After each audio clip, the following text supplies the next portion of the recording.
ketika dina jual beli barang najis teh haram dijual, contoh di pabrik peternakan ayam, di peternakan aya tai kotok, didinya dibutuhkeun ku para petani. Ketika para petani datang ke pabrik dek meuli tai kotok, transaksi lah sakarung aja pendek sakarung sabarit kara tuh nyawan nya nama jasok meuli pan dasarnya na jurigna 4.000 sakarung dijual belikan, jadilah meuli tai kotok sakarung 4.000 dibawa ke sawah, haju dipake nyerubuk eta teh kapan barang najis teh dijual belikeun anak. Maka ketika dipake surubuk teu mangpaat, bagus mah bagus ternyata hapa, bagus mah bagus barang geus reuneu kaluar, datang lagi itu bangkong, bagus mah bagus barang kaluar parena, datanglah keong dan lain sebagainya, angin teh banjir teh sebab naon urang nu nyieun ulah. Helah atuh cek dina patul muin ulah kitu atuh kumaha ai nu mantek diheula supaya sacek syariat. Kumaha carana kieu atuh, lantaran barang najis teu bisa dijual belikan, petani ngomong ka orang peternakan, aing butuh ieu, butuh naon, butuh tai kotok, ngan pantai kotok mah teu meunang dijual belikan sebab najis haram teu sah deui. Kieu bae atuh aing butuh tai kotok nya, haju aing bere atuh ku sia teu naon, cek anu di pabrik peternakan teh talos jang sia tai kotok, sia butuh tai kotok na sabaraha, aing butuh 100 karung, atuh teu naon nu penting mah tah nu muatanana sakarung bere 4.000 kartid teh. Los tajang sia-sia butuh 100 karung butuh, ngan pan aing boga karyawan tah nu ngasup-ngasupkeun nang geus bae tuh nyana upahan sakarung 4.000. Naon bedana sebenarnya mah jeung tadi? Hayu tadi mah jual beli tarima meuli tarima ngajual, ayeuna mah lain tah aing mere tai kotok, ngan eta karyawan aing bere upah ngarunganana sakarung 4.000. Tapi nu pertama mah haram, nu kadua mah kan teu. Nah di dieu nu urang khawatir ieu kan menceritakeun perasaan, eta menceritakeun wujud kidam bako maqala bal haris kiamun, eta mah sakadar kembang lisan. Kembang lisan tama budak leutik ge bisa wujud kidam bako maqala fatun lilawadisi. Kembang lisan. Kembang lisan nama jahit tauhid nama lain eta nyulusukna perasaan yakin ke jero gelbu. Di awak urang aya golbu, di jero golbu teh aya sir. Aya golbu mah ieu mah sonubari, bentukna okos buah sonubari. Ketika dioperasi aya jalain eta, tapi eusi kandungan eta di awak urang jasad. Aya daging, aya naon garang-garana kulit, aya daging, aya getih, aya tulang. Di jerona aya rohan. Geus di awak urang aya roh, di kolbu urang aya sir. Hijikeun gerage roh jeung sir. Eta lah ngahijikeun eta. Frekuensina ketika aku roh jeung sir, maka bakal muka blak, muka syafah ngaranna. Mentak isuk-isuk muka calana, muka hasyafah. Bari utek-utekan. Atuh teh kudu subuh bae cek kabeh berojak mah. Kapan maunya aja. Atuh emangnya nama beuki nu muka hasyafah cenah. Nah, jadi balik deui roh urang mah geus baueun jeung Allah. Nu mentak teu nyambungna jeung Allah asa jauh Allah dunia. Makhluk nafsu setan, maka Allah ngutus Rasul supaya miceunan halang-halang. Rasul mah geus maksum, langsungnya nama jeung Allah baena naon.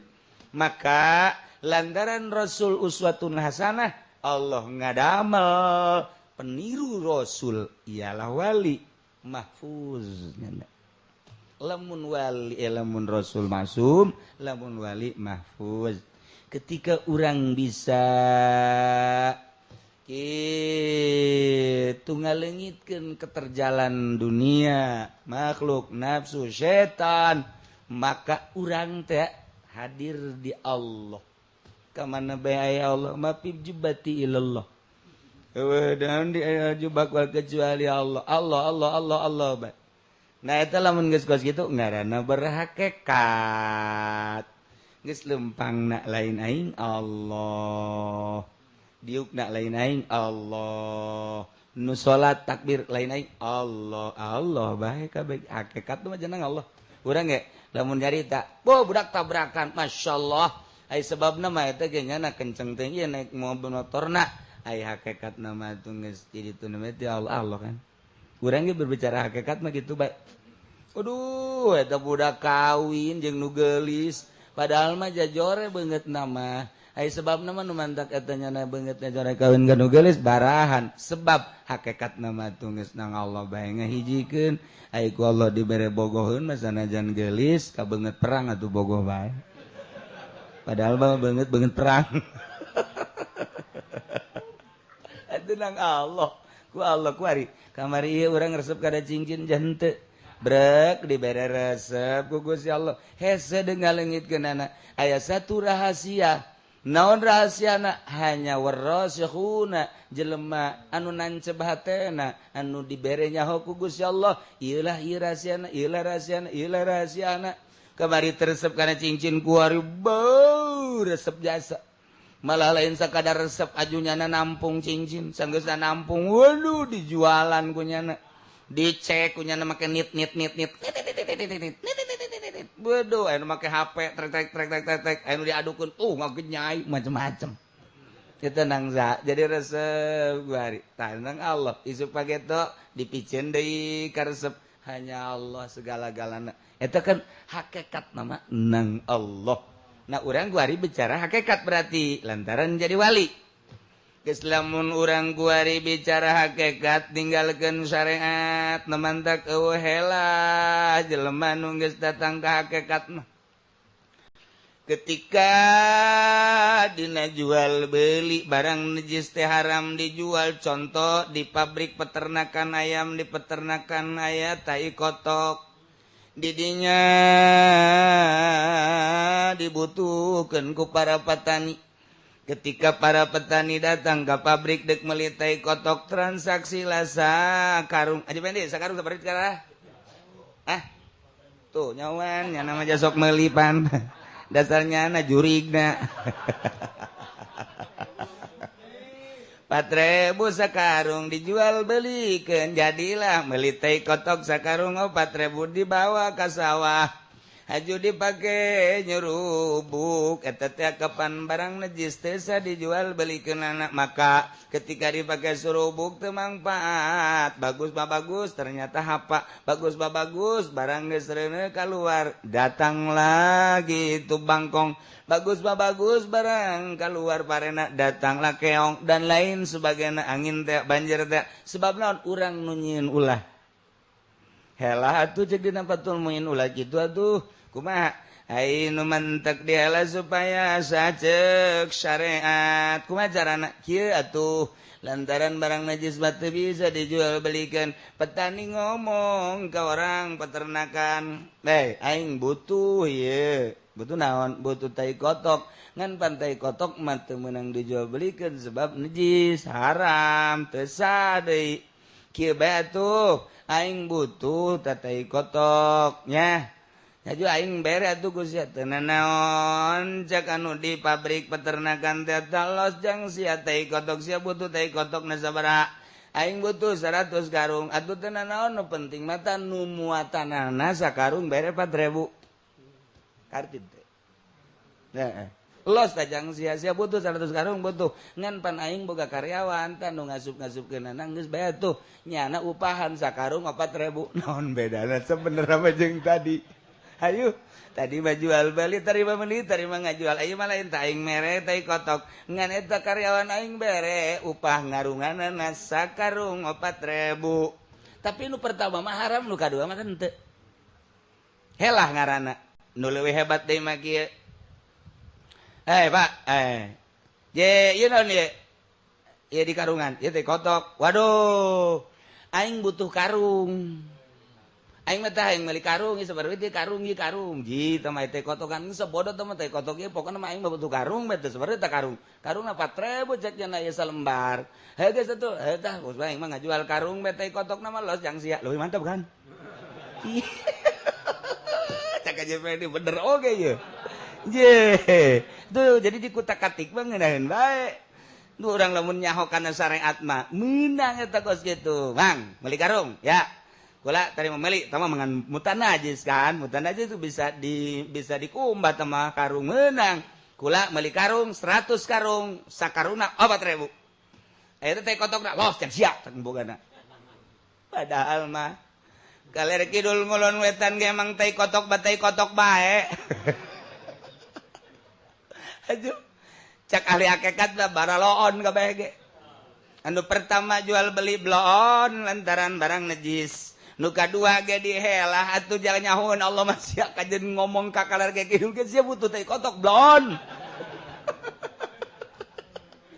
Sanajan sia ngomong karung sabaraha duit tak karung 4.000. Heuh geus aing meuli karung lah cak Allah aing nyaho sia butuh teh kotok.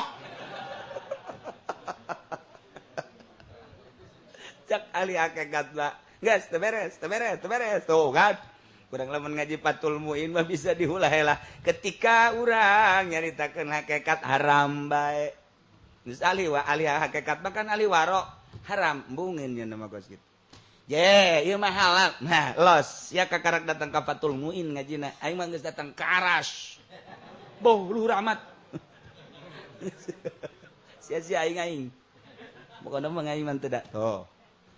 Kuari malamun aya jelema nyaritakeun saksa cenah eta duit ti pamarentah teh haram. Blon eta mah kiaina anu ngaharam-haram duit pamarentah haram. Bolon. Kuari malamun kieu mah urang disumbang ti Australia eta duit teh haram lantaran ti kafir. Asupkeun heula mah ke proposal ke pemerintah, di pemerintah makan duit teh halal. Geus duit duit haram dihijikeun jeung duit pamarentah anu halal. Sarua jeung anu mustamal dihijikeun anu mutlak ka bawa mutlak cek nya teh jadi halal. Bisa atau bisa bae. Sok jeung dalilna aya sia beuki mah. Wari ayeuna mah terus bae urang deuk naon di mana haramna cenah duit pamarentah teh ja urang teh kapan ieu ayeuna ngagungkeun ngaluhurkeun berjuang sedengkeun berjuang teh tanpa duit mah kumaha atuh teu jalan sebab aya perongkosan. Nah, ieu mah ulang mah carita syariat bae urang berjuang di negara dibere ku negara. Ieu teh kapan upah ti negara saha nu ngaharamkeun ja halal baik-baik halal. Proposal ke pemerintah halal. Baik, syariat mah masalah. Ketika dibalikeun ka ahli hakikat, eta mah cai kieu sakali cai kieu bae. Sebab eta pemerintah meunangna teh agapan tina pajak. Ai pajak mah eta mah ijma ulama seluruh ulama sahabat kabeh ngaharamkeun. Dek diulah dek dihelah ka mana bae ge eta mah urusanna pikir. Halal cak pikir. Cak syariat haram bae. Sakali ente ngadahar duit pemerintah tek ceuli datang ka bisa khusus salat. Buktikeun kuari mui mana anu khusyuk depag mana anu khusyuk bupati mana anu khusyuk salatna. Oh cenah ulah nu kos kitu atuh kiai mana anu sok ke pendopo khusyuk tanyakeun gaji pendi puguh barang balik di pendopo ge nya ngageremetna sial teh bupati cenah nek bere 3 juta ing 300 teu nganggap ka aing bolon jasa nanyakeun gaji podoli mah nya nama bener 3 juta. Kunaon dibeda-beda tolol tah. Awas ya ku aing protes ka jeung kumaha ge. Teu nyadar bahwa nya nama lain kiai.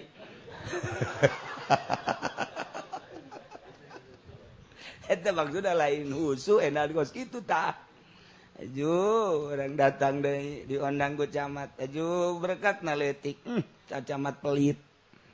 Aju berkatna gede. Beu pantes bae gede ge camat ieu. Dikira husuna. Moal bisa bensin kos gitu. Jadi kajenteun ngaler ngidul ngeten ngulon geus sakali haram bae ahli hakikat ngaranna. Nu mantak sedakok mambungeun leumpang di jalan raya. Ndang pamarentahnya nama kudu di sisi bae embungeun ngaharamkeun jang dirina leumpang di jalan ngabangun pamarentah. tuturkeun ku sia hakikat modar bisa sia ayo warga udah kali hakikat mah ketika jana nanya kiai kunaon ngaharam-haram emang kunaon atuh jadi oleh dalil lagi atuh leg-leg ku sia dalil ngaji naon sia atul muin ngaji naon sia Fathul Wahab Raudhah Iqna leg-leg ku sia ai kiai naon kitabna Aras oh budak geus anggeus-anggeusan tah mah atuh mal bisa ngomrol ahli syariat tinggal hakikat atuh mal bisa mandak beunang bae ku ahli hakikat da sebabnya nama geus ngolowong hatena geus eueuh akobahan nu mantak ieu nu mantak di dieu berarti nu mantak cicing di jero majelis berarti ngaji kajian hukumage teu kudu niatan nu mantak mau piring pasti endek dahar kajian hukumage nu mantak mau gelas atuh pasti dek nginum nu mantak nangtung di hareup sop berarti bener salat teu kudu usoli-usoli jelema anu nangtung di hareup kemudian make usoli-usoli sarua jeung dek nginum nyokot gelas niat kaula nyokot gelas dek nginum cai panas jeung deui lamun panas teuing dek di lambon make nu tiis abe sedeng cak pamajikan ka urang kagerogol yuk niat palempang sorangan teh kudu dibuktikan gitulah kama qala Hujjatul Islam Al-Ghazali ente lamun can datang ka hakikat kitu bae riweuh terbelenggu lah ente ku hakikat ku syariat kitu terbelenggu ku syariat capek ente ibadah make syariat coba make hakikat mantep jasa geus urang teh kudu tual-tual ka pamajikan asal urang kadinya pamajikan aya bade cemplak siap berarti henteu kudu mama siap enggak sih capek tah ngomong kos gitu mah mama siap kan atuh siap mama juga udah buka celananya belum udah buka dulu dong angel sama kos gitu mah atuh geus bae asal kadinya goblok krewek beres aduh jadi dibujeng enggalna bae hakikat mah teu kudu pupuleupan palipid-palipidaan nah ieu mah keur carita ngan urang mah keur carita syariat nu geus datang ka hakikat ge tetep bae make hakikatna jang sorangan bae ketika dinu loba jelema maulah sok hakikatan padahal geus datang tetep nu ditembongkeun kudu syariat bae sanajan sakali waktu mah kanyahoan poho meureun nyana tapi ketika nyana itu di halayak rame syariat bae sebab naon engke berbeda nyana salat dina hakikat mah bakal berbeda naon sebabna berbeda teh sebabnya nama aya dina kalazatan jeung kang mantak rata-rata jelema nu geus datang ka hakikat mah carang daekeun jadi imam carang sebab naon aya terbelenggu ai imam mah pan eueuh ai urang mah pan lain satungtung aing hirup aing bae jadi imam sia mah udah jadi imam geus dikontrak ya ku aing mimbar datang ka aing paeh bloon teh jelema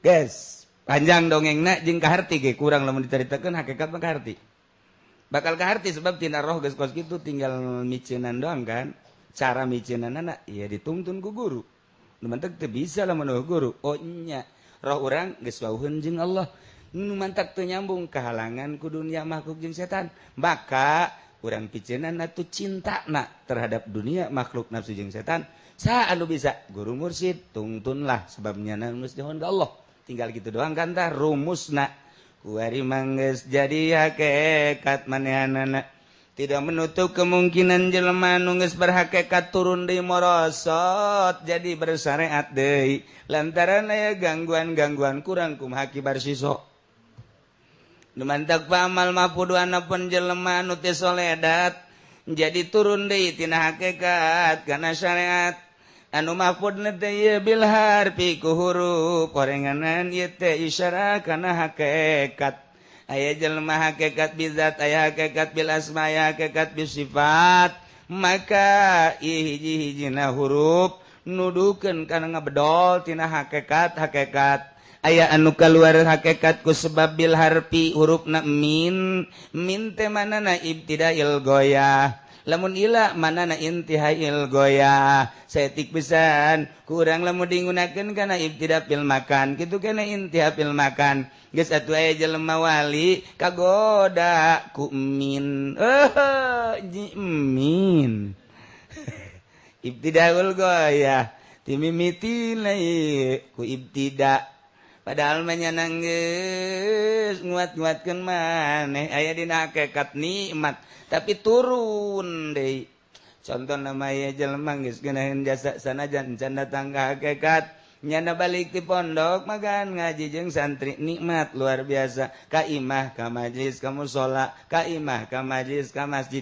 kitu bae ternyata dijamin ku Gusti Allah kabeladina ya anu datang ti pihak partai sakali dua kali tilu kali kabong broy nyana ku dunia nah ieu lah jelema anu istiqomah dina magahan ngaji kuari ieu mahfud bil harfi lantaran kadatangan ku min tuh goyang geus tanyakeun ku tamu Waalaikumsalam Waalaikumsalam mamana teu aya ka mana nuju kampanye cak tamu sial amat ti mama kampanye partai naon ceng Golkar nyana asup ka Golkar mama ku hari emang di pasihan naon Vespa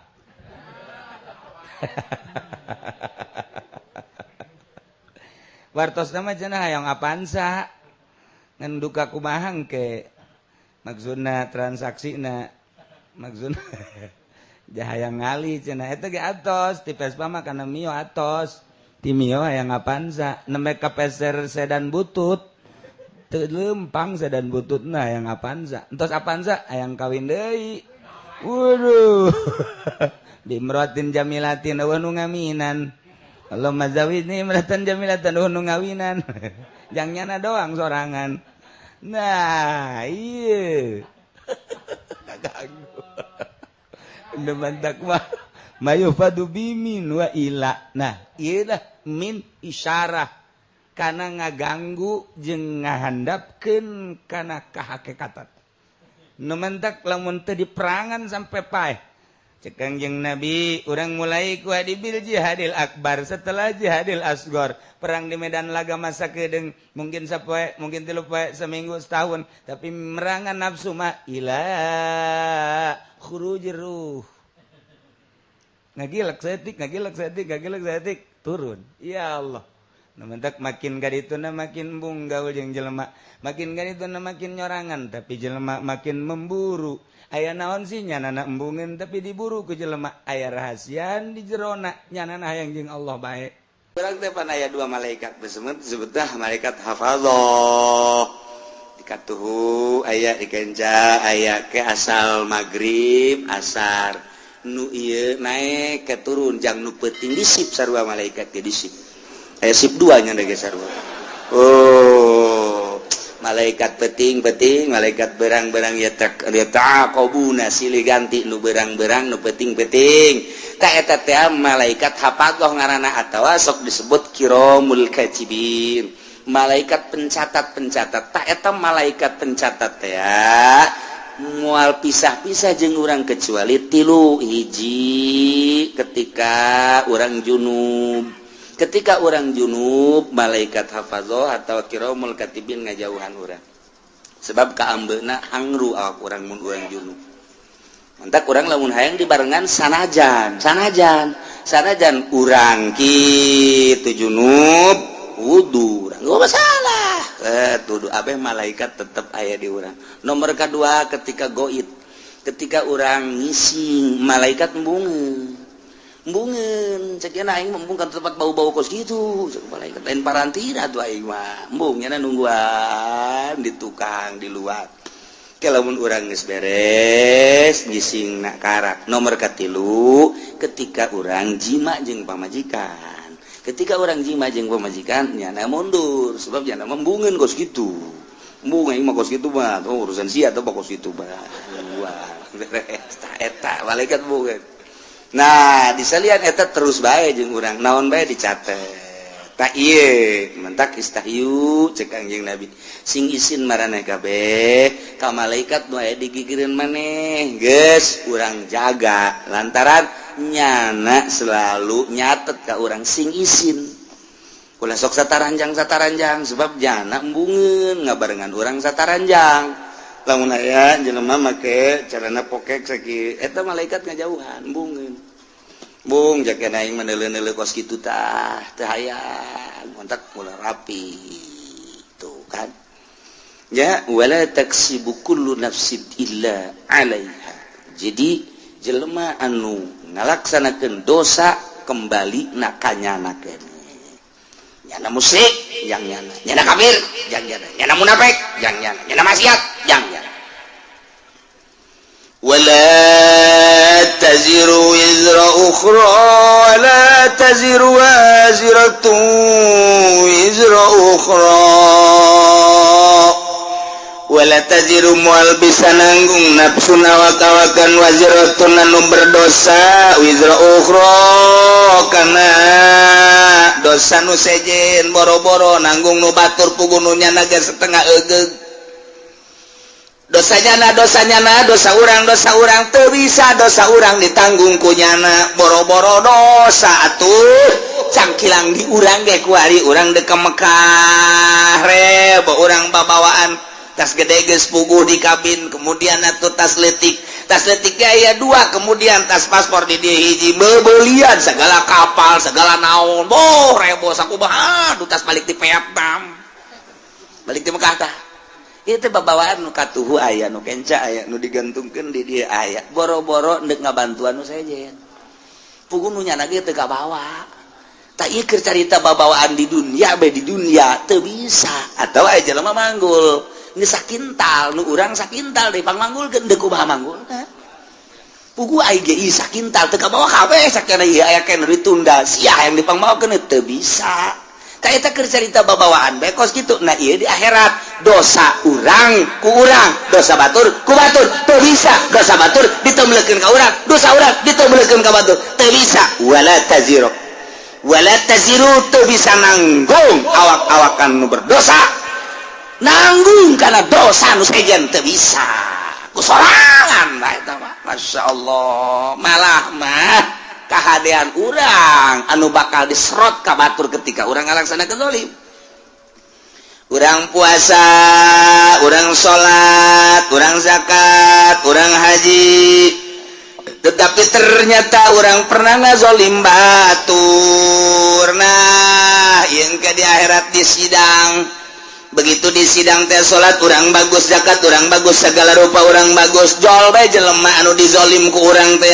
neluh misalna urang nampiling misalna urang najong misalna urang ngomong atau urang nyaga caprak dari pun batur datang ke batur teu ngeunaheun atawa modal pamarentah aya jelema ieu boga bangunan di dieu kemudian atuh ieu teh kena planning pemerintah tanpa diganti gaet bae pemerintah zolim ngaranna eta kan zolim nu kitu ngaranna kata orang boga taneuh kemudian dicokot ku batur ta eta zolim ngaranna urang mah puasa urang na salat urang na zakat tapi aya taneuh batur dicokot ku urang sia sing hade di akhirat timbang begitu ditimbang bagus jo aya jelema malaikat ya kumaha eta amalna bagus alhamdulillah bagus ieu tinggal ka sorga bae deuleu buku nu hijina periksa nah aya catatan zalim oh bener taneuh abdi direbut ku nyana ieu hak abdi wawarisan ti abah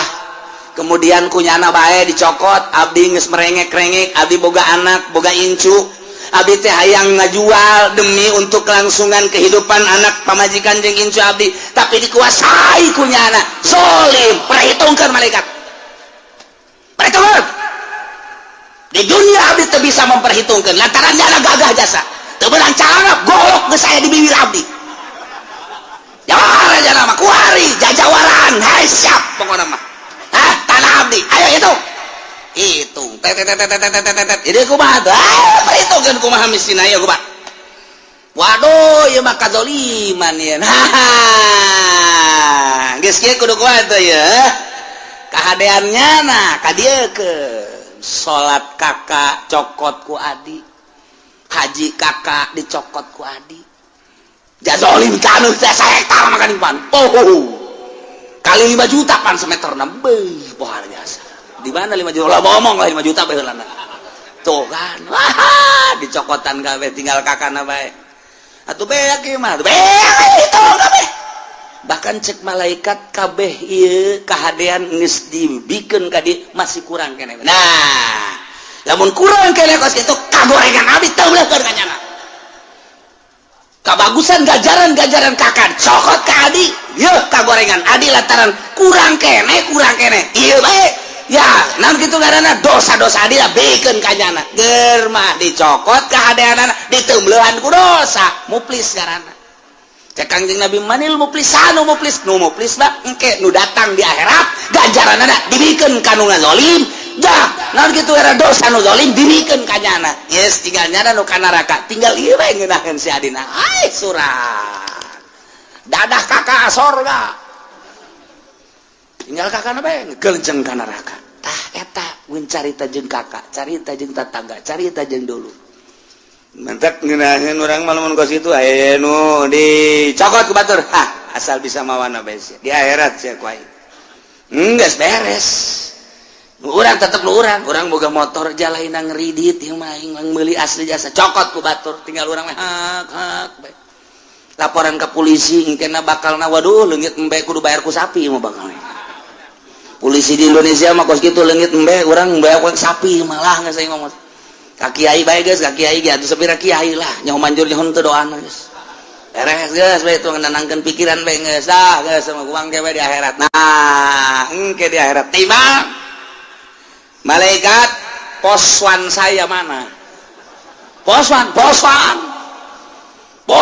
saya hilang jam 3 tidak ada emang jam 3 jam 2 mah main bola keneh kula neuleuh si emang nonton main bola jam 3 beureun pamalingana milu jeung kula main bola eta cak jeung ngukumaha ge milu nonton ya poswan hendak lompat ka mana ayat catatanana di mana berdasarkan laporan malaikat kiramul katibin malaikat hafadzah nu malingna ieu ayat catatanana malam anu tanggal sekian tah ieu tah laporanana moh eta kan nyelesaikeun hiji ge angel lantaran nu dipaling nu dipaling motorna nu dipaling mobilna anu dipaling taneuhna wa anu dianiaya pada eta hiji bae ge angel da saurang narangtung mata poe ngan sadeupa sakitu masyaallah neuk teu kebal kumaha lila jasa orang geus kakejet mah geugeuran maksudna deuk neraka lah pokona nu penting ieu geugeuran ya puguh ka neraka leuwih panas tah eta ayo geura tilet hiji jelema bae ge pohara jasa nah ieu mane maling motor yang geus teu bisa ngahelak deui jauh sungut mah teu ngomong nu ngomong leungeun al yauma nakhtimu ala afahim wa tukallimuna aydihim wa tashhadu arjuluhum bima kanu sibun leungeun ngomong saya yang bawa kunci T-nya ngomong tah ieu curug saya yang motrek aduh geus deui aku cak suku kula nu leumpakna aduh aja cak babaturan kula nu ngadorongna atuh geus ieu mah teu ngomong lamun sungut ngomong moal anggeus-anggeus rame atuh jeung malaikat disalah-salahkeun malaikat mentak dikunci subut plak beres teu ngomong al yauma nakhtimu ala afwahihim wa tukallimuna aydihim nu ngomong leungeun arjuhum suku wabeh bima kanu yaksibu naon nu kunyana dipigawe ngomong kabeh ya Allah nah iyalah wala taziru wazratu wizra ukhra summa ila rabbikum marji'ukum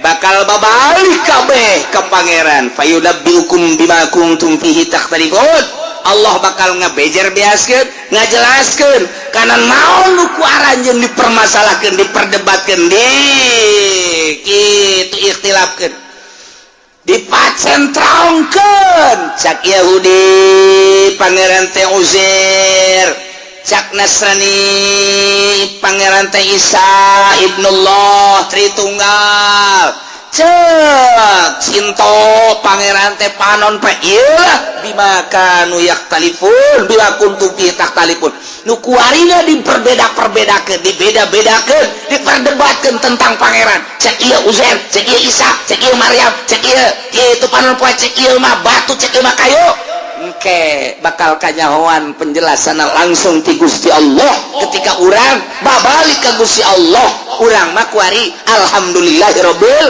alamin nyana pas ini tentang pangeran di hadapan Allah engke urang ditanya siapa pas ini kunaon urang seri bae tidak ada yang perlu dipasinikeun apa itu pas ini cak malaikat pas ini ada bus ini, ada pas ini.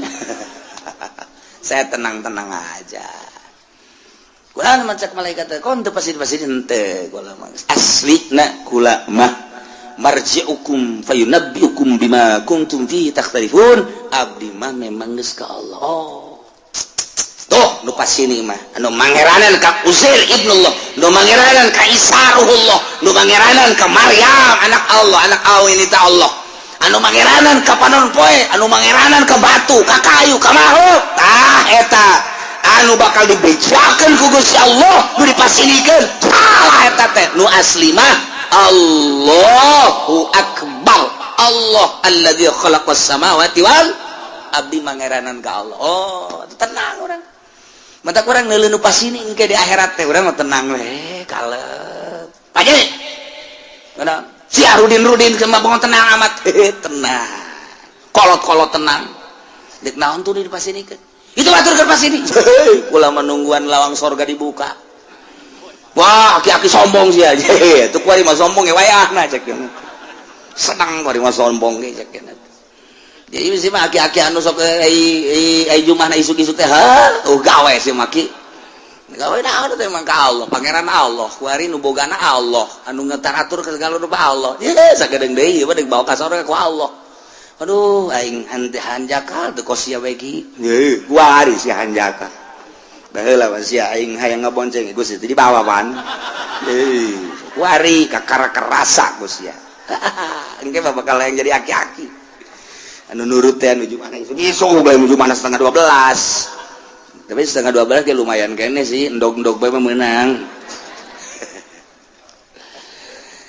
Wa huwa alladzi ja'alakum khalaifal ardi wa rafa'a ba'dakum fawqa ba'din darajat. Wa huwa aitadimma wa huwa rabbu kulli syai. Allah teh anu mangeranan kana seluruh perkara. Tambah deui wa huwa Allah teh anu allazi ja'alakum ngajadikeun karanjeun kabeh khalaifal ardi, khalifah-khalifah di muka bumi, pemimpin-pemimpin di muka bumi, raja-raja di muka bumi. Nang Allah kade urang mangan sakadar ngalaksanakeun doang kuari urang moal kebel deui bakal ngalaksanakeun pemilihan khalifah. Khalifah tenang Allah geus aya catatanana ti Gusti Allah. Mentak bahasana ge ka Kangjeng Nabi Daud, ya Daud inna ja'alnakum khalifah. Hei Daud, kaula ngajadikeun ka anjeun teh sebagai khalifah, pemimpin dunia, pemimpin negara. Jadi sarua alladzi ja'alakum khalaifal ard.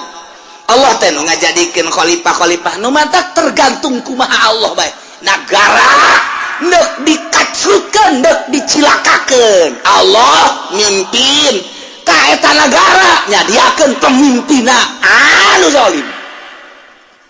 Allah neuk gabereskeun eta negara. Statistikna misalna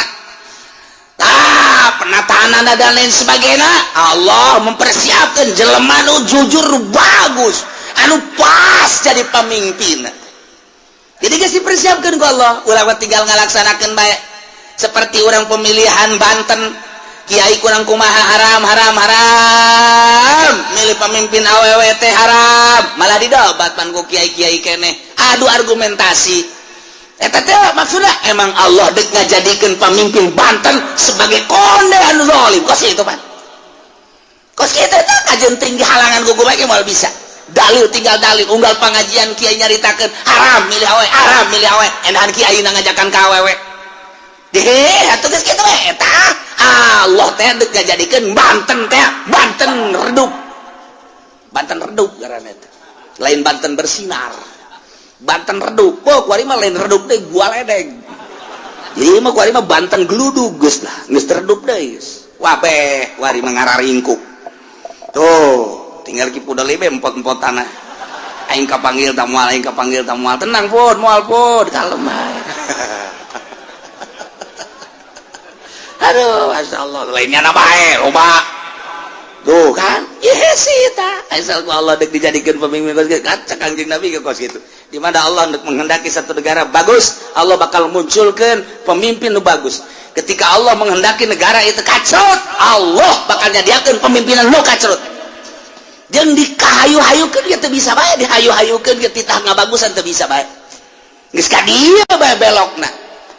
Ta eta teh nang Allah lain menang urang, siganang urang milih rakyat, ngajenengkeun rakyat, jadilah manehna siganang rakyat, hakikat nama menang Allah. Dina itu surat itu dicaritakeun inna ja'alnakum khalaif. Nah, ieu ge sarua khalifah, ieu ge sarua wa rafa'na kitu ngara wa huwal ladzi ja'alakum khalaifal ard. Allah teh ngajadikeun karanjeun kabeh kana pamimpin-pamimpin bumi di mana bae ge kudu aya pamimpin aja ngurus negara. Negara urang teh ieu teh geus sabaraha persen dibawaan bae ku Amerika ka ditu, urang mah ngan sakadar hampasna doang. Urang mun nyaritakeun kos kitu begitu beluna ka Amerika, tolol amat goblok amat atuh ta Amerika. Lantaran kakayaan bumi pertiwu urang teh kunaon kunyana dibawaan bae, ketika ku urang diarahkeun ulah nuturkeun Amerika tuh yuk urang ka dieu yeuh kanu lurus urang teh Amerika tetep bae. Ketika pemilihanana hese bae berarti Allah ndeuk ngajadikeun negara urang ambruk. Tinggal pilih bae, dek diambrukeun dek dihenteukeun terserah, suara rakyat suara Tuhan. Iyalah bahasa ahli filsafat. Artinya Allah menghendaki melalui suara rakyat, terserah rakyat dek milih ka mana, dek dibenerkeun negara deung teu. Berbagai argumentasi jeung hujah, adu argumentasi. Tapi awas sing hade, dek ka mana arahna? Dek ka mana arahna sing hade? Nah ieu negara urang. Ieu teh perlu pemimpin. Allah bakal ngajadikeun diserahkeun ka urang pemilihanana walaupun hakikatna memenang Allah. Wa huwallazi ja'alakum khalaifal ard. Allah nu ngajadikeun khalifah. Apakah Prabowo nu bakal jadi, apakah ieu teh Jokowi nu bakal jadi, apakah memang jurig salian ti eta nu bakal jadi? Teh jawaban urang teh dua nu keur adu kekuatan nama. Saha nu nyaho ke aya jurig muncul. Oh, bae aya calingan. Teh urang. Urang lamun anu pro Prabowo ngaistimewakeun Prabowo, dalilna loba. Urang anu milih Jokowi, pro Jokowi, dalilna loba. Hese kos kitu mah lantaran ngarasa boga kepentingan sina kabeh ka Jokowi lantaran nyana mah kepentinganana hana semet beuteung doang. Nyana teu memiliki negara Indonesia, aing mah penting mah hirup beuteung aing jembluk beres. Jembluk bahasa Cina teh jembluk. Penting beuteung aing jembluk nyana mah. Sok Cina mah cicing di mana bae apa memiliki nyana bahwa ieu negara nyana henteu nyana mah. Henteu nyana mah urang dek nuturkeun kos kitu silakan. Tah, ayo argumentasi nu ieu mah memiliki negara. Tah, tapi kan hese di kitu-kitu masyarakat mah boga pilihan, aing pan usaha. Lamun henteu bergaining jeung Cina ke bakal kumaha? Pilih bae geus ka dieu, ambruk berarti. Aing mah milih ka dieu bae. Lah, lantaran aing mah anu terserah tah ambruk ge henteuna. Nganu jelas mah kabeh ge nu geus ka dieu hese di ka dieu keuna, nu geus ka dieu hese di ka dieu keuna. Lantaran boga kepentingan masing-masing. Geus dibere acuanana ke tetep bae lebih mengarah kepentingan. Tok wari bae gitu. Ayo partai Islam nu ngadukung ka dieu, pada eta teh meureunana boga kepentingan. Henteu saluluguna didukung kitu henteu. NU ngadukung ka dieu aya kepentingan kajeun ku kumaha ge. Aya kepentingan kajeun ku kumaha ge. Jadi berarti kahijab. Anu ngadukung ka dieu aya kepentingan kahijab. Tai kepentingan ieulah anu ku urang deuk dibersihan teh dina ilmu thariqah mah mun deuk ibadah, teu carita mun deuk ibadah. Satungtung aya kepentingan di luar Allah cilaka. Eta teh nu hese ge. Nu mentak ditanya Tuan Syabdul Qadir, Tuan, anu istimewa si kumaha ibadah istirahatkeun. Abdi pugu geus istirahat awak mah gampang. Tondo istirahat mata sare. Coli geus terlalu loba ngadengekeun kitu suara-suara. Istirahatkeun ku urang bisa sare, bisa ka gunung, bisa ka leuweung. Awak lantaran terus-terusan bae urang bekerja capek, istirahatkeun ku urang. Mungkin istirahat di puncak di Indonesia mah, di Bali misalnya, ka Singapura misal, istirahat gampang tama kos kitu mah cek Imam cek Tuan Syabdul Qadir. Haha, istirahat kos kitu mah tama istirahat nihil. nu hese kumaha tuan nu hese mah ngaistirahatkeun pikiran diistirahatkeun tina gejolak dunia nu tadina dunia bergejolak dina pikiran urang tina sepeda hayang motor tina motor hayang mobil ge hayang sababaraha macam istirahatkeun geura kos kitu teh buka tunda di dieu indah ga urang tadina hayang boga jabatan ti dieu hayang ka dieu mun karyawan teh mah karyawan biasa hayang personal hayang jadi kitu wakil direktur jadi direktur istirahatkeun geula simpen di dieu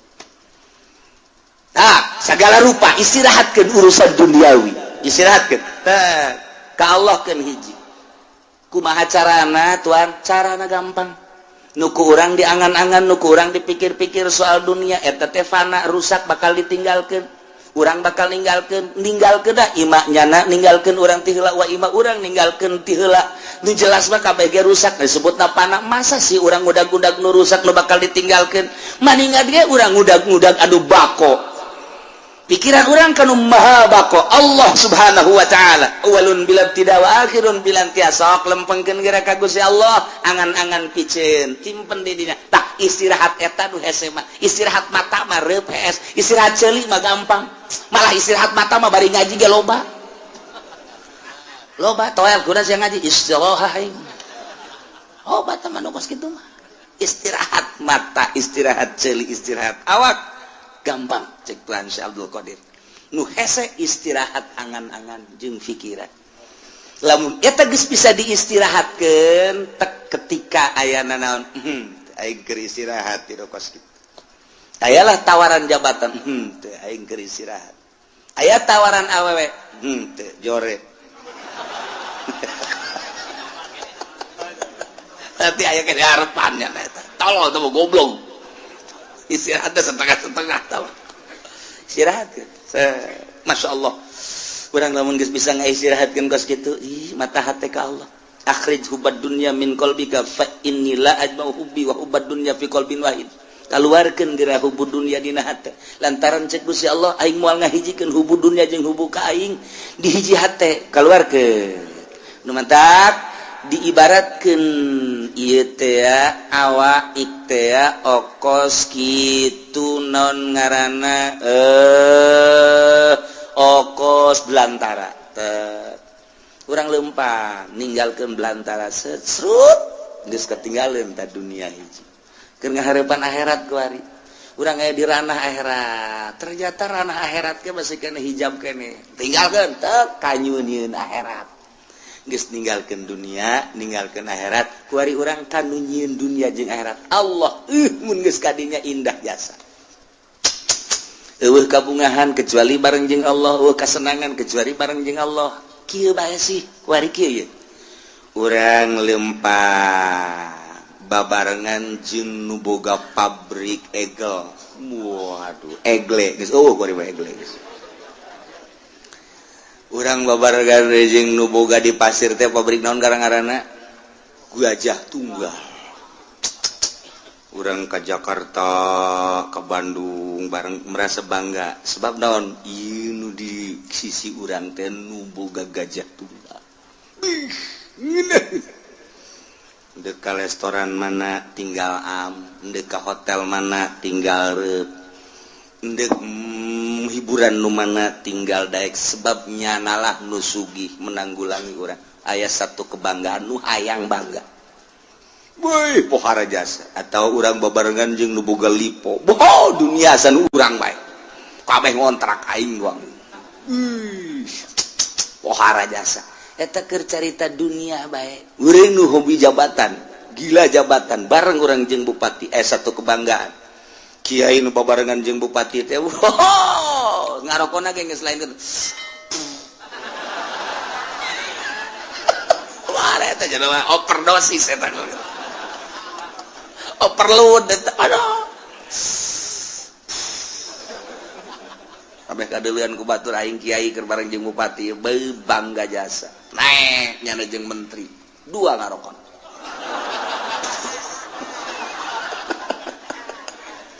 pohara jasa komo jeung presiden mah nyana lamun naik mobil jeung presiden SBY misalna hulu nonghol katabrak henteu pokona mah geus kitu bae eta mah satu kebanggaan atuh cak polisi ge ieu geus make nguing-nguing ieu make patwal geus kudu kitu teu ya patwal mah aing mah kana kadal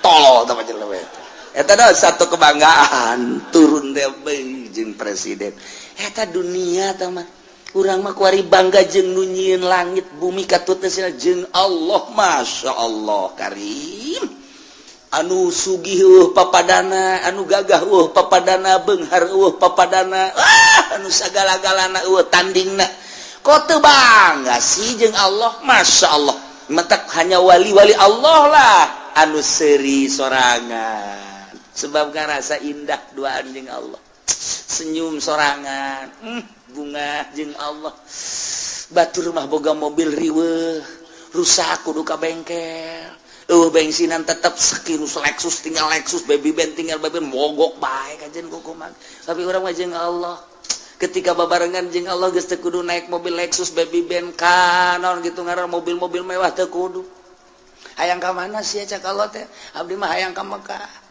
hayang leumpang apa hayang ibadah kumaha Gusti betul ngalengka batu tah dideukeukeun kan lawa eta Baitullah keur ngalengka jeung Allah mah babarias ya Allah mobil geus nilaian kapal nilaian naon sebab teu kudu ngabensolan teu kudu ngabensinan teu kudu ieu mah deukeut jasa dibere ilmu toy geus datang ke Mekah akuarium mah deui Jakarta hayang balik ka Indonesia neuk naon tuh rindu ka anak tolol sia mah pan keur jeung aing si rindu ka anak ka pamajikan meureun ya kitulah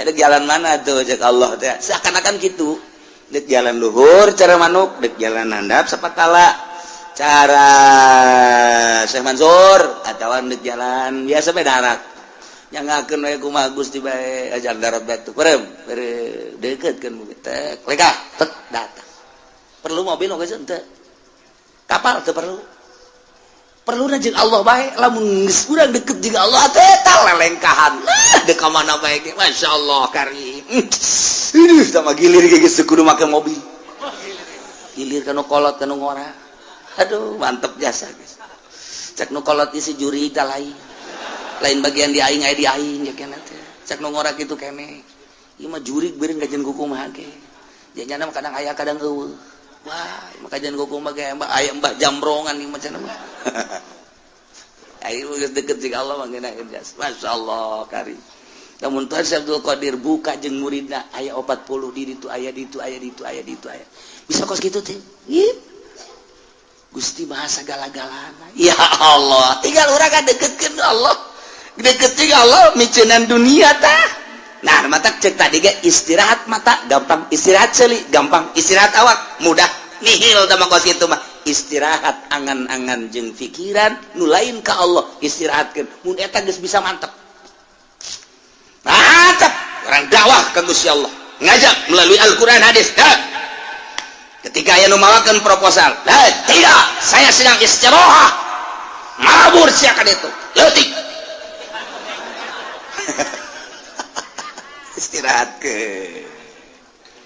aya nu mere mobil ti gubernur aya ieu mobil hadiah ti gubernur kok mere hadiah lantaran nyana geus ngarasa kadukung jeung kadoakan aing istirahat tina pemberian ti pamarentah bawa ka ditu Gusti teu hayang aing istirahatkeun kitu kitu karak pol ka Gusti Allah gimbir jelema okos jelema tapi lain okos lain jelema tapi jelema sebenarnya saha sih nyananya eta istirahat di dokes gitu lamun urang geus bisa ka istirahat berutan Tuhan Abdul Qadir istirahat angan-angan istirahat pemikiran selain Allah karak cekas ujianna eueuhna naon nah balikan deui Allah teh allazi ja'alakum khalaifal ard anu ngajadikeun karanjeun kabeh di muka bumi sebagai khalifah penggede pemimpin raja-raja lipu badukum badon fiha ngagantian nu geus digantian aya ne ngagantian man badau berarti mimpinnya sebagian kana sebagian deui wa rafa ba'dakum fawqa ba'din darajat jeung Gusti Allah teh anu ngangkat ke sebagian aranjeun fawqa ba'din di luhureun sebagian deui darajatin kana harta diangkat ku Gusti Allah teh darajat dan nu ieu diangkat nu ieu diturunkeun nu ieu diangkat nu ieu diturunkeun deui nu mantap ku Gusti Allah teh dibere darajat aya jelema nu dibere kasep aya jelema nu dibere jore aya jelema dibere sugih aya jelema dibere fakir aya jelema dibere mulya aya jelema dibere rendah aya jelema dibere pinter jelema dibere bodoh aya jelema dibere kuat nu hiji deui dibere lemah ieu kabeh lain berarti nandakeun lemahna Allah justru Allah merekos kitu teh horenganan liyabluwakum fima atakum maksudna Allah mere darajat sebahagian kana sebahagian deui teh ieu teh liyabluwakum maksudna dek dicoba fima atakum nu dibikeun ku Gusti Allah ka anjeunna di dieu maksiat apa tuh Zaid tadi nama susah eker susah manehanana terus dagang make boronjong masih kene aktif ngaji aktif sholat bahkan jeung roatib-roatibna penting bada magribna masih kene tadarus lantaran teu sibuk ku urusan dunia bada isana ge aya pengajian di mushola jana masih kene milu terus balik ka imah nyana istirahat penting sempat kene tahajud bahkan bari wiridan sholawat jeung sajabana eta teh hirup sederhana bagus cik Gusti Allah nyanangan sakadar ka pasar balik deui ka pasar balik deui kuari banyana teh dibere ku Gusti Allah cik kuaring ciadek dibere coba berubah apa henteu warisanana warisan ti kolotna teh kajual nyana boga kuari duit 500 juta nyin ruko rumah dan kontrakan salah tuh ya geus kitu bae pokona mah toko aya rumah aya dan lain sebagainya ngaroko nu tadina kalo ku ari gudang garam sarua jeung PNS gudang garam ge ganti Samsu kurang mantep lisong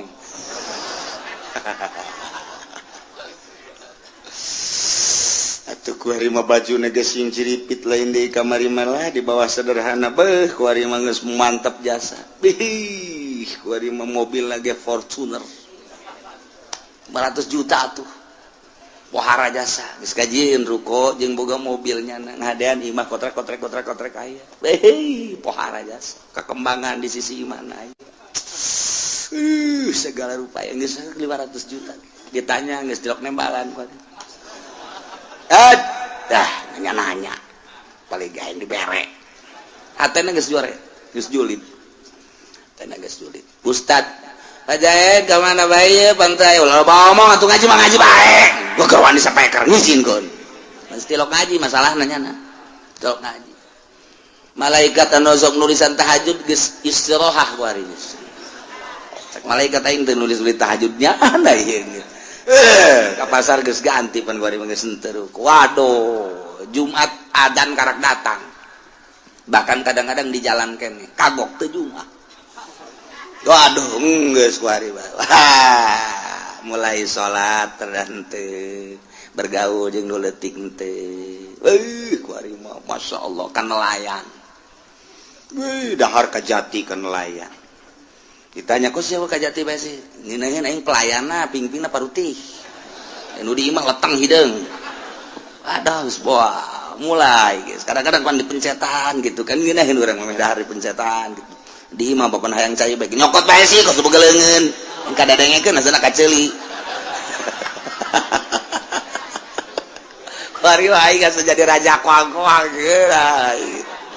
berubah berarti tadi susah taat barang sugih asin maksiat berubah liyabluwakum masya Allah dicoba ku Gusti Allah kamari mah menggebu jasa ketika manehanana hayang dipilih jadi caleg andai kata kaula jadi caleg jalan ieu kukula diperjuangkeun ieulah sarana agama ieulah sarana pendidikan bakal diperjuangkeun ku ari jadi caleg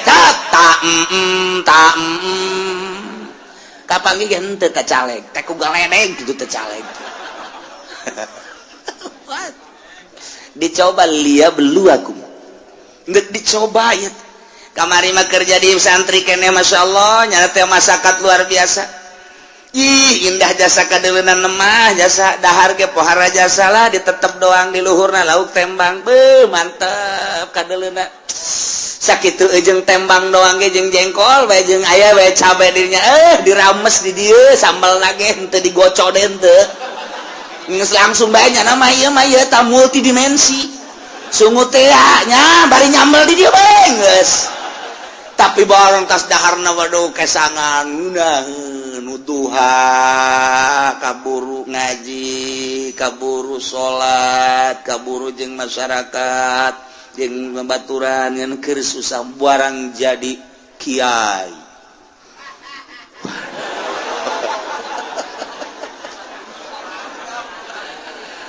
tewauh jeung leutik masyaallah mun ngariung teu diberkatan marah aduh ieu mah jadi kiai mun dahar kudu loba bae deungeunna dan lain sebagainya wah cak Allah ditambahan predikat kiai kok jadi kos kieu jadi takabur endahan iring-iringan jeung camat jeung bupati teu puguh nu diperjuangkeunana iring-iringan nu kos karait oh lia beluaku dicoba berbagai macam nu susah disugihkeun anu pinter anu bodoh dipinterkeun nu lain kiai dikiaikeun coba tah ieu lah wa rafa'a ba'dakum fawqa ba'din darajat liyabluwakum fima atakum istiqomah henteu manehanana ketika istiqomah ngaji bae keur susah ngaji kesenang ngaji bae kemudian nyana teh keur pakir ngaji sore ngaji bae jeung jelema kitu-kitu bae istiqomah berarti ieu mantep ieu dicobana ku Gusti Allah toat-toat bae dah keur teu boga mah pikiran zakat aing barang engget-engget ya ibadah naon kitu ngaran aya ta dunia ya zakat barang sugih jasa poho zakat liya belu aku masyaallah mentak fluktuatif ku Gusti Allah teh naik turun kadang orang dibere susah kadang sugih ieu diperhatikeun ku Allah dicoba susah sia kos kitu ibadah sugih sia kos kitu ibadah kos kumaha coba yuk nah kuari sehat keur sehat sia pohara jasa keur gering coba kumaha keur sehat kumaha keur gering kumaha keur ai keur sehat tilok Allah-Allahan ai keur gering Allah-Allahan barangnya na berbaring di rumah sakit Allah eta sanu ngobrol bae awaskeun aing kaganggu zikir aing Allah ulah ngarobrol bae dinya kitu bejakeun aing keur zikir Allah cak anakna bah abah ieu keur sehat bae tilok Allah ulah loba ngomong atuh sia loba mah sia nyinggung ka aing goblok cak anak nangeunaan ngadenge abah kuari mah keur muriang mah Allah-Allahan bae bah maningan muriang bae sia naonan kamma ge bager kamma abah keur sehat mah beak dicak-cak didangkak po dicarekan bae kula nu sedih nama barang muriang mah sia ka mana ulah kena ka mana gitu ampura tangeunaheun sada kula abah mah maning ulah cager-cagernya dicoba ku Gusti Allah barang dek sehat teh rada sehat deui ku ari masih ka mana tuh cak lagi mending ulah cager abah mah dicoba eta ya Allah liya belu aku masyaallah nah, supaya stabil keur susah keur senang keur sehat keur gering keur sugih keur fakir keur jadi rakyat keur jadi pejabat tetap ka Allah masyaallah mantap jasa wa rafa'a ba'dakum fawqa ba'din darajat maksudna liyabluwakum fi ma atakum awas inna rabbaka sari'ul iqab sanyanya pangeran anjeun kancang capat nyiksana bagi jelema nu berubah anu tadina ibadah jadi henteu atawa tadina teu ibadah leuwih radikal awas inna rabbaka sari'ul iqab kancang nyiksana cepat nyiksana kacepetanana lantaran diudang paeh siksa wa innahu laghafurur rahim tanya Gusti Allah teh maha pisan ngahampura yakin aya laman didinya gopurna segat mau balago yakin jasa Allah teh maha hampura jeung maha welas asih lantaran manehana nama dipakai ibadah bae ka Gusti Allah susah teu bogana naon ibadah barang bogana naon hartana dipakai ibadah bae senang pakai ibadah kernya lemah ibadah baik kuat ibadah kerja di rakyat jadi ibadah kerja di pejabat jadi ibadah baik nah ibadah disadiakan wa innahu laghafurur rahim jadi engke kadituna hasil cobaanana ku Gusti Allah anu taat bakal dibere ghafurur rahim surga anu maksiat bakal dibere sari'ul iqab hasil cobaan Allah bakal seperti itu tinggal urang ku ari nu dicobana baheula keur susah ku ari keur senang beda henteu aing ieu ketika aing baheula jadi rakyat ku ari jadi pejabat beda henteu ieu aing ieu ketika baheula jadi santri ku ari jadi kiai beda henteu aing ieu maksudna kemantepan ka Gusti Allah na introspeksi dirilah lantaran naon bae anu dibere ku Gusti Allah ka urang sebagai cobaan yeuh lamun tamat cobaanana urang teh kitu nurut ka Gusti Allah taat bakal dibere ghafurur rahim lamun maksiat bakal diberena sari'ul iqab mudah-mudahan urang kabehan dibere sadar bentak mata hati urang diistirahatkeun pikiran-pikiran urang tina duniawi dimantepkeun keyakinan urang ka Gusti Allah sehingga urang ibadah mantep istiqomah ka Gusti Allah sehingga urang menang ridho Allah subhanahu